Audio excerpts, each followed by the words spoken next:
అందరికీ నమస్కారం. మనకి అనేకమైనటువంటి అనారోగ్య సమస్యల్లో ఒకటి గడ్డలు. శరీరంలో ఎక్కడ అంటే అక్కడ వేడి గడ్డలు వస్తూ ఉంటాయి. అయితే ఈ గడ్డలకి మన ఆయుర్వేదంలో దివ్య ఔషధం అనేది ఒకటి ఉంది. ఇదే ఎర్రదింతెన. ఈ ఎర్రదింతెన మనకి ఎక్కువగా చెరువు ప్రాంతాల్లోనూ లేదా రోడ్లకి ఇరువైపులా అటు కానీ ఇటు కానీ ఏ పక్కనైనా చూసినా కూడా ఎర్రదింతెన విపరీతంగా ఉంటుంది. దీన్ని అడవి ఆముదం చెట్టు అని కూడా అంటూ ఉంటారు.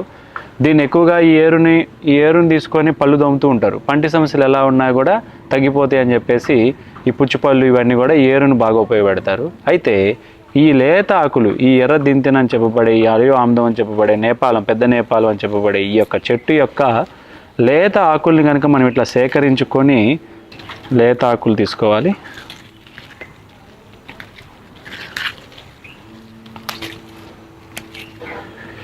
ఇది ఎక్కడంటే అక్కడ ఉంటుంది చెరువుల ప్రాంతంలో. లేత ఆకులు ఒక గుప్పెడు తీసుకొని చిటికెడు పసుపు,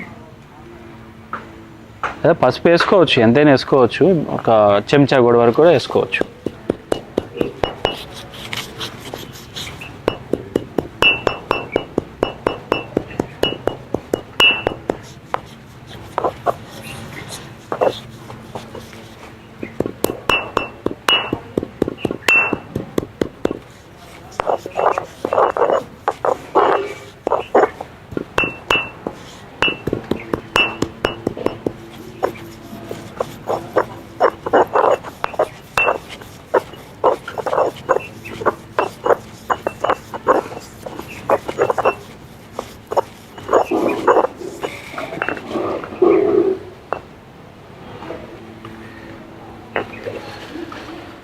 ఇట్లా బాగా నూరుకొని ముద్దలాగా అయిపోతుంది.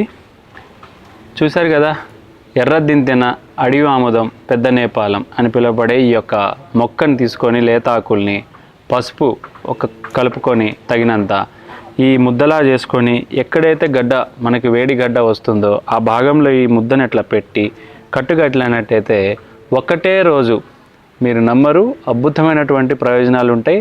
ఒకటే రోజు చాలా బాగా అద్భుతమైనటువంటి నొప్పి నుంచి బాధ, ఉపశమనం, పస్సు అంతా కూడా బయటికి వెళ్ళిపోయి మంచి ఉపశమనం తీసుకురాగల శక్తి ఈ దింతెనకి, అదే అడవి ఆమదానికి, అదేవిధంగా మనం పిలువబడే పెద్ద నేపాలం అనేటువంటి చెట్టుకి ఇంత ఔషధ గుణాలు ఉన్నాయి. కావున దీన్ని ఉపయోగపెట్టుకొని అందరూ ఈ పెద్ద నేపాలం చెట్టుని, ఈ యొక్క వేడి గడ్డలు, సెగగడ్డలు అని పిలువబడేటువంటి గడ్డలకి మంచి దివ్య ఔషధంగా ఈ నేపాలం మీ ముందుకు తీసుకురావడం జరిగింది.